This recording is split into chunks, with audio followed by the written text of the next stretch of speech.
जहां पर राज्यसभा को लेकर इस वक्त जंग तेज नजर आ रही है और इसी कड़ी में आज बीजेपी विधायक दल की बैठक है।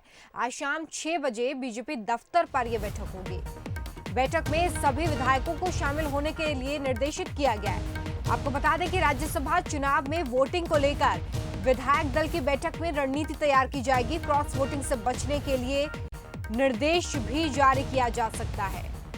तो आज शाम 6 बजे बीजेपी दफ्तर में विधायक दल की बैठक। राज्यसभा चुनाव को लेकर इस वक्त सरगर्मियां मध्य प्रदेश में तेज होती हुई और कल 19 जून है, कल राज्यसभा का चुनाव होना है। 3 सीटें मध्य प्रदेश की जो कि रिक्त हैं, जिसके लिए राज्यसभा चुनाव हो रहे हैं। कल वोटिंग होनी और इससे पहले अब विधायक दल की बैठक आज बीजेपी करने जा रही है। शाम 6 बजे बीजेपी दफ्तर में यह बैठक होगी। सभी विधायकों को निर्देशित किया गया है कि वो इस बैठक में शामिल हों। आज शाम को विधायक दल की बैठक। साथ ही देखिए, राज्यसभा चुनाव में वोटिंग को लेकर इस बैठक में रणनीति तैयार की जाएगी, स्ट्रैटेजी तैयार की जाएगी। क्रॉस वोटिंग ना हो, इससे बचने के लिए भी पार्टी की तरफ से विधायकों को निर्देशित किया जाएगा।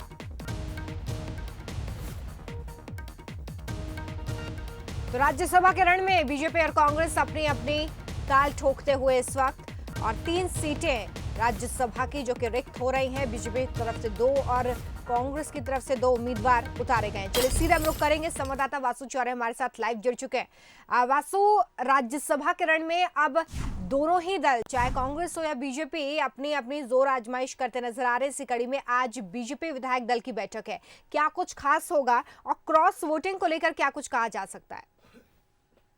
देखिए रोमिता, कल जो राज्यसभा के चुनाव के लिए वोटिंग होनी है, दोनों ही दल अपनी जोर आजमाइश कर रहे हैं। लेकिन राज्यसभा का जो चुनाव होता है वो विधायकों की संख्या बल के आधार पर होता है। जिस दल के विधायक ज़्यादा होते हैं, जिस दल के पास ज़्यादा विधायक होते हैं, उनके जो कैंडिडेट्स होते हैं उनके जीतने की लगभग पूरी तैयारी होती है। तो भाजपा की जो 2 सीटें हैं, भाजपा दोनों सीटों पर अपनी प्रबल दावेदारी पेश कर रही है। वही कांग्रेस ने अपनी तरफ से दिग्विजय सिंह का नाम पहली सीट पर रखा है, जिनका जीतना तय है। और कांग्रेस के जो दूसरे उम्मीदवार है फूल सिंह बरैया, उनको लिए कांग्रेस किस तरीके से वोट जुटा पाती है वो देखना होगा। जब हमने कल दिग्विजय सिंह से बात की थी तो उन्होंने बताया कि जो सभी कांग्रेस को छोड़कर जो अन्य दलों के भी विधायक हैं, उनसे भी उनकी चर्चा चल रही है, बातचीत चल रही है। तो सपा, बसपा और निर्दलीय विधायकों का रुख देखने वाला होगा। क्योंकि कल हमने देखा कि जब बीजेपी के यहाँ डिनर डिप्लोमेसी चल रही थी, तो बसपा के विधायक रामबाई समेत कुछ निर्दलीय विधायक भी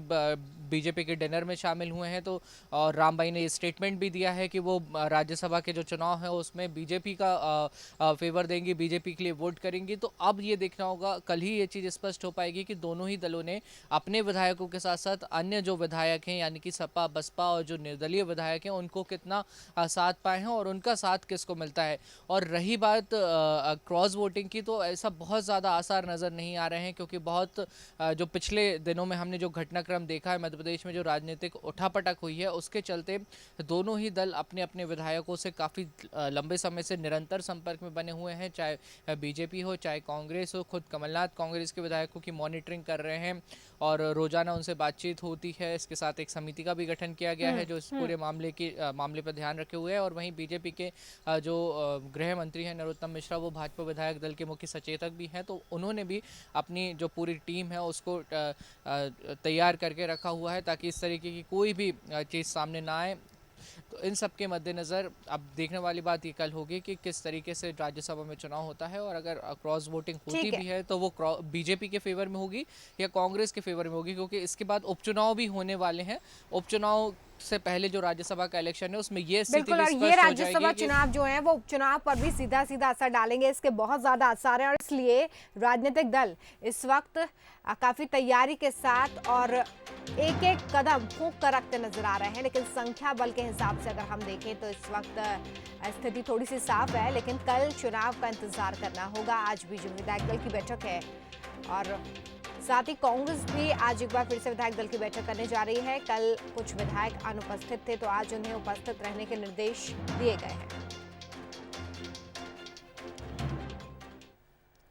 राजनीति में रिश्ते कपड़ों की तरह बदलने लगे हैं। जो लोग कुछ दिन पहले तक कांग्रेस के साथ दिखाई देते थे वो आज बीजेपी के साथ हैं।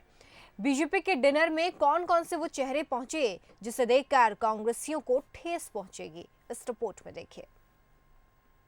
हिंदी फिल्म का एक मशहूर गाना है, कितने अजीब रिश्ते यहाँ के। इन दिनों मध्य प्रदेश की राजनीति में भी ये गाना फिट बैठता है।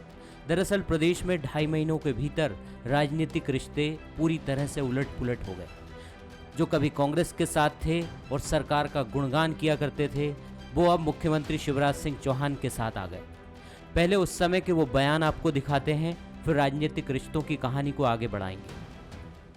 उनने मेरे साथ एक ऋण चढ़ा दिया जो मैं अपने जीवन भर नहीं उतार सकती। वो मेरे बेटे का ऋण है और मैं उन्हें ईश्वर के समान मानती हूँ। चाहे ये है कि मैं कमलनाथ जी के साथ थी और उनके साथ ही रहूँगी। हाँ बिल्कुल, सरकार के साथ हैं, कमलनाथ जी के भी साथ हैं। वजह इसकी पुराना प्रेम जो चला आ रहा है 1.25 वर्ष से। वजह हाँ वही कमलनाथ जी का प्रेम है, दूसरा हमारी पार्टी का निर्णय है। तो हमने कहा कांग्रेस को समर्थन है, कमलनाथ जी को समर्थन। अभी हमारा सौदा राज्यसभा का नहीं है। दरअसल राज्यसभा उपचुनाव की उल्टी गिनती शुरू हो चुकी है। इसको लेकर बीजेपी ने अपने प्रदेश कार्यालय में डिनर दिया, जिसमें उसके सभी विधायक तो पहुंचे ही, 2 बीएसपी, 1 एसपी और निर्दलीय विधायक शेरा भी स्वादिष्ट भोजन का लुत्फ उठाने पहुंचे। जबान की कीमत है, तो मैं बीजेपी के साथ हूँ और सरकार जो है वर्तमान में अच्छी है और क्षेत्र के काम कर रही, किसानों के काम कर रही, और मुझे अपनी जनता के काम से मतलब है। सरकार किसकी है किसकी नहीं, मुझे उससे कोई वो नहीं पड़ता है फर्क। अभी भी आपको कोई संशय लग रहा है क्या? इसमें तो संशय लगने की आवश्यकता नहीं है। मतलब सिंधिया जी को और सुमेर सिंह सोलंकी को वोट जा रहा है भारतीय बीजेपी की तरफ। भारतीय, हाँ बिल्कुल, निश्चित तौर पर कि अपनी विधानसभा के हित में जो भी निर्णय होगा वो विधानसभा की जनता के हित में लेंगे। और आज हम समझते हैं कि सरकार के साथ रहना बजाय उस विधानसभा क्षेत्र के विकास के रास्ता खोले। इन विधायकों का कोई कसूर नहीं है। दरअसल वर्तमान दौर में राजनीति का चरित्र ही कुछ ऐसा हो गया है, जहां रिश्ते सत्ता को देखकर बनते और बिगड़ते हैं। इसके कारण जो भी हो, लेकिन ये परंपरा राजनीति और राजनेता दोनों की छवि को धूमिल जरूर करती है। जुगल किशोर शर्मा के साथ ब्यूरो रिपोर्ट, बंसल न्यूज।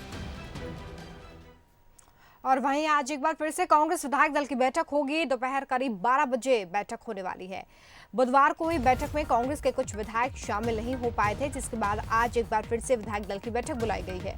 कल हुई बैठक में लक्ष्मण सिंह, केपी सिंह, रवि जोशी, हिना कांवरे, कुणाल चौधरी, बाल सिंह मेड़ा और वीर सिंह भुरैया शामिल नहीं हुए थे। सभी विधायक अपने अपने निजी कारणों के चलते बैठक में शामिल नहीं हो पाए, जिसके बाद आज होने वाली बैठक में सभी विधायक शामिल होंगे। मतदान के दिन यानी कि कल सभी विधायक एक साथ पीसीसी चीफ कमलनाथ के बंगले से एक साथ बस से रवाना होंगे।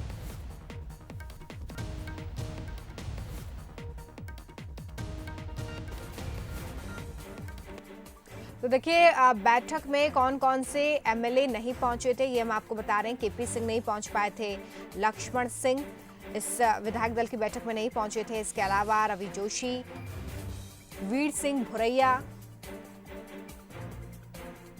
कुणाल चौधरी, बाल सिंह मेड़ा, ये तमाम नाम जो नहीं पहुंचे थे। ऐसे 6 एमएलए हैं जो इस बैठक में नहीं पहुंचे थे। आज एक बार फिर से विधायक दल की बैठक है और आज इन विधायकों को एक बार फिर से शामिल होने के लिए पहुंचने के लिए कहा गया है। 12 बजे ये बैठक होगी विधायक दल की। कल 19 जून है, कल वोटिंग होनी है राज्यसभा के लिए और जानकारी ये भी निकल कर सामने आ रही है कि कल जब वोटिंग वाला दिन होगा तब एक साथ सब बस के जरिए रवाना होंगे, सभी एक साथ रहेंगे। ये पूरी जानकारी पुख्ता होती हुई इस वक्त नजर आ रही है।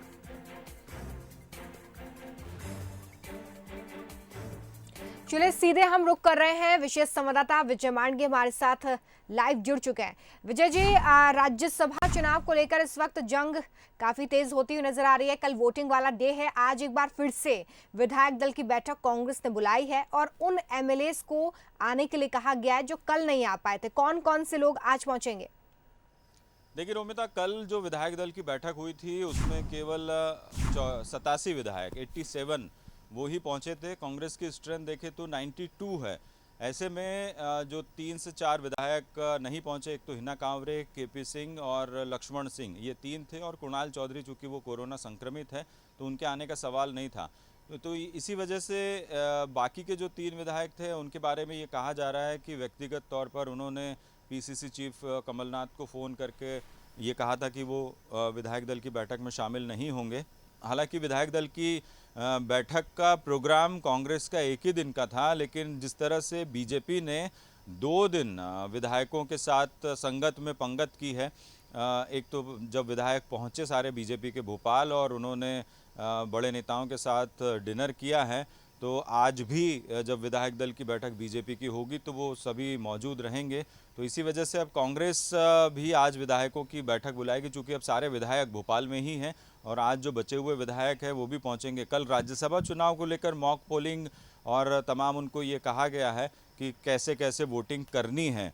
आज जो है हो सकता है कि राज्यसभा के साथ साथ उपचुनाव 24 सीटों पर जो होने वाला है उसको लेकर ज़्यादा चर्चा हो। कल भी इसको लेकर चर्चा हुई थी, जो सूत्र बताते हैं, और ये अनौपचारिक तरह की चर्चा थी, लेकिन चूंकि मुकुल वासनिक मौजूद है तो वो चाहेंगे कि उपचुनाव को लेकर किस तरह से पार्टी आगे बढ़ रही है, क्या तैयारियां हैं, इसकी भी रणनीति बनाई जाए। और राज्यसभा चुनाव के साथ साथ अब पूरी तरीके से एक कहना चाहिए कि मध्य प्रदेश में जो है उपचुनाव और राज्यसभा चुनाव के बाद पॉलिटिकली जो हमें कहना चाहिए कि सक्रियता बहुत ज़्यादा बढ़ गई है दोनों राजनीतिक दलों की तरफ से। बिल्कुल, बहुत सारे पॉलिटिकल डेवलपमेंट्स एक के बाद एक होते हुए नजर आ रहे हैं राज्यसभा चुनाव, लेकिन साथ ही साथ आने वाले समय में जो उपचुनाव है उसको लेकर भी इस वक्त राजनीतिक दल सक्रिय नजर आ रहे हैं। और आज एक बार फिर से कांग्रेस विधायक दल की बैठक। बहुत शुक्रिया विजय जी इस तमाम जानकारी के लिए।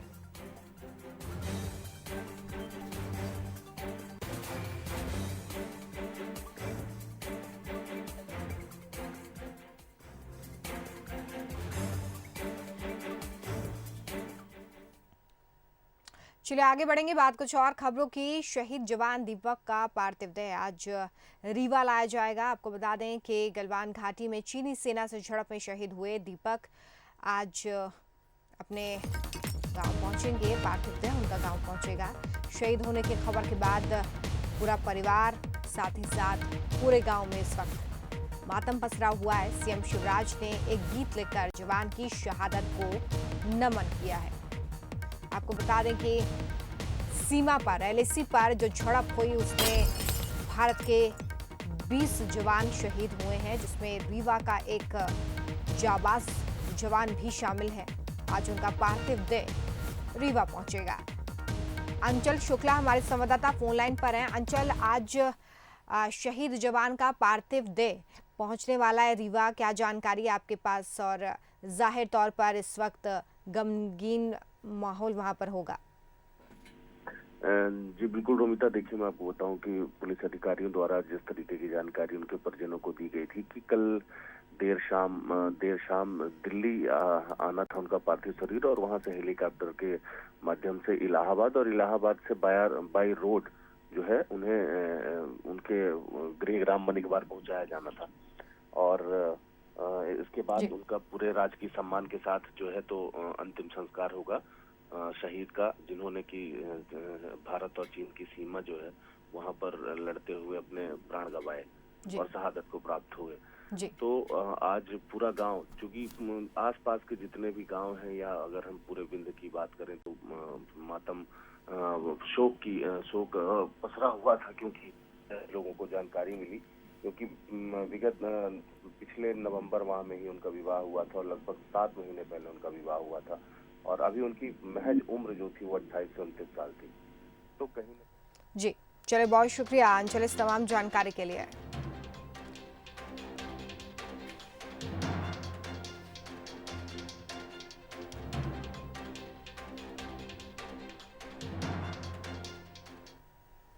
गलवान घाटी में हुई हिंसक झड़प के बाद चीन का चरित्र सामने आ गया है। यह साबित हो गया है कि गलवान में हुई झड़प चीन की सोची समझी साजिश थी, जिसके बाद भारत ने सीधे तौर पर चीन को जिम्मेदार ठहराया है। भारत ने साफ तौर पर कह दिया है कि सीमा पर जो कुछ भी हुआ है उसके लिए चीन जिम्मेदार है, और यह कदम उसने सोच समझकर उठाया था। साथ ही साफ तौर पर चेतावनी जारी कर दी है कि उकसाने वाले को छोड़ा नहीं जाएगा। गलवान घाटी में जो कुछ हुआ, क्या वो चीन की सोची समझी साजिश थी? ये सवाल लगातार उठ रहा था, जिस पर अब देश के विदेश मंत्री एस जयशंकर ने मोहर लगा दी। उन्होंने अपने बयान में साफ कर दिया कि गलवान में जो कुछ हुआ वो चीन की प्लानिंग का हिस्सा था, यानी सीमा पर चीन की वजह से हिंसा हुई। और अब विदेश मंत्रालय का कहना है कि इसका सीधा असर दोनों देशों के संबंधों पर पड़ेगा। इधर पीएम नरेंद्र मोदी ने लद्दाख में चीन से विवाद पर पहली बार बयान दिया है। पीएम मोदी ने साफ कर दिया कि जिन जवानों की शहादत हुई है वो व्यर्थ नहीं जाएगी। इसके अलावा पीएम मोदी ने सभी दुश्मनों को आगाह करते हुए ये तक कह दिया कि भारत शांति चाहता है, लेकिन अगर कोई उकसाएगा तो जवाब जरूर दिया जाएगा। इसकी रक्षा करने से हमें कोई भी रोक नहीं सकता। इस बारे में किसी को भी जरा भी भ्रम या संदेह नहीं होना चाहिए। भारत शांति चाहता है, लेकिन भारत उकसाने पर हर हाल में यथोचित जवाब देने में सक्षम है। और हमारे दिवंगत शहीद वीर जवानों के विषय में देश को इस बात का गर्व होगा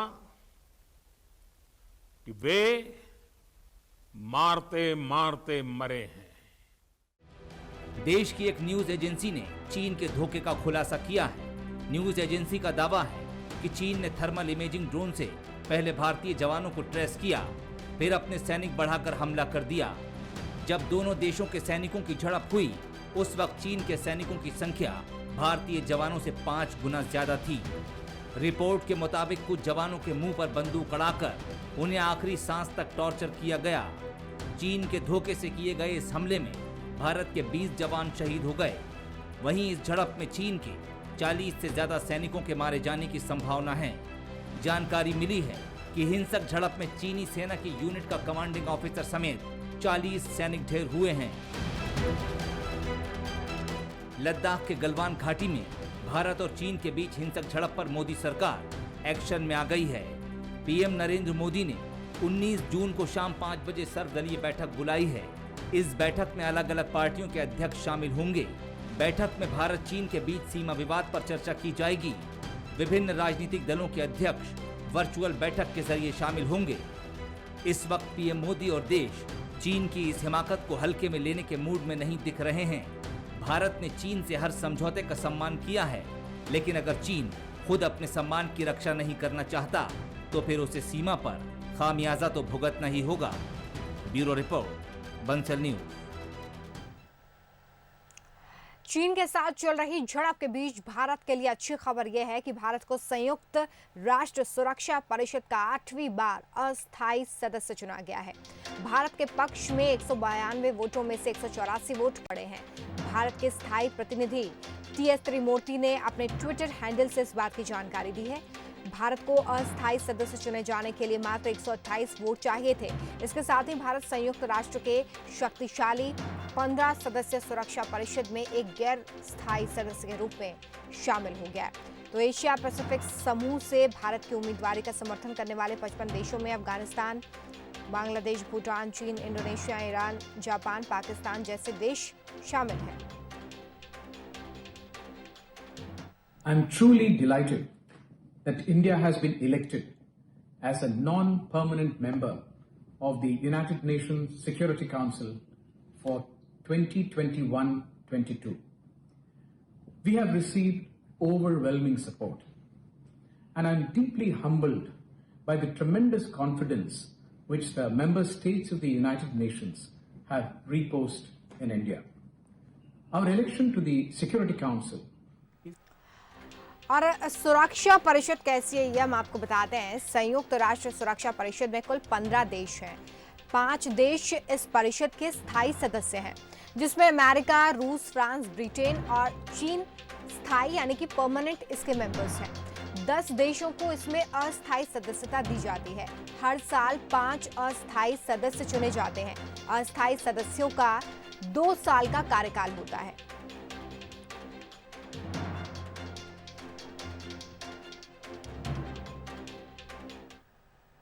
भारत और चीन के बीच झड़प में भारतीय सेना के 20 सैनिक शहीद हुए। जवानों की शहादत से जहां देश में आक्रोश है, तो वहीं सरकार भी चीन के खिलाफ सख्त कदम उठा रही है।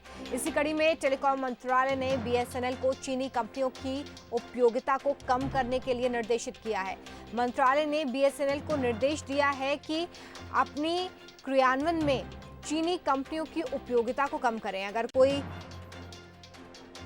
बेंडिंग है तो उस पर नए सिरे से विचार करें। इसके अलावा संचार मंत्रालय ने निजी कंपनियों को भी हिदायत दी है कि इस दिशा में वो नए सिरे से विचार कर पुख्ता फैसला लें।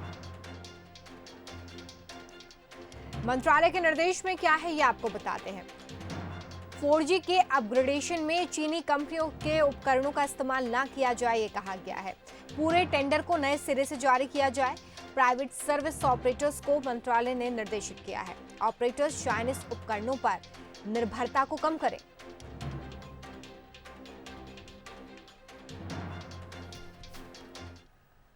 भारत और चीन के बीच चल रहे तनाव के बीच चीनी कंपनियों ने भारत में काम करने वाले अपने कर्मचारियों के लिए एडवाइजरी जारी की है।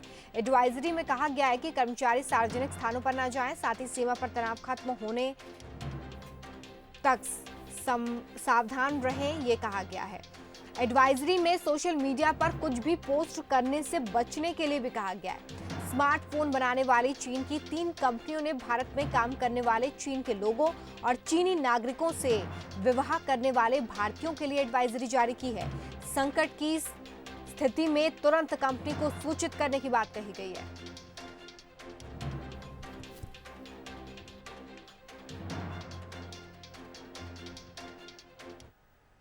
चलिए बात मौसम के मिजाज की करेंगे। मध्य प्रदेश के अधिकांश हिस्सों में मानसून अपनी दस्तक दे चुका है। मानसून के साथ ही रात भर से राजधानी समेत कई हिस्सों में रुक रुक कर बारिश का दौर भी जारी है।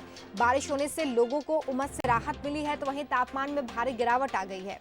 मौसम विभाग के अनुसार आज से तापमान में गिरावट आएगी। मौसम विभाग ने प्रदेश में मानसून को पूरी तरह से सक्रिय होने में 2 से 3 दिन का वक्त लगने की बात कही है। मौसम विभाग के मुताबिक मानसून 20 और 21 जून तक पूरे प्रदेश को कवर कर देगा। साथ ही 24 घंटे में प्रदेश के कई हिस्सों में बारिश की आशंका जताई गई है। राजधानी भोपाल में 6 घंटे में करीब 8.4 सेंटीमीटर बारिश दर्ज की गई। बुधवार सुबह तक इस महीने की कुल बरसात 7.6 सेंटीमीटर दर्ज की गई थी। वहीं देर रात तक हुई बारिश से जून के महीने का 147.7 मिलीमीटर बारिश का कोटा पूरा कर लिया गया है।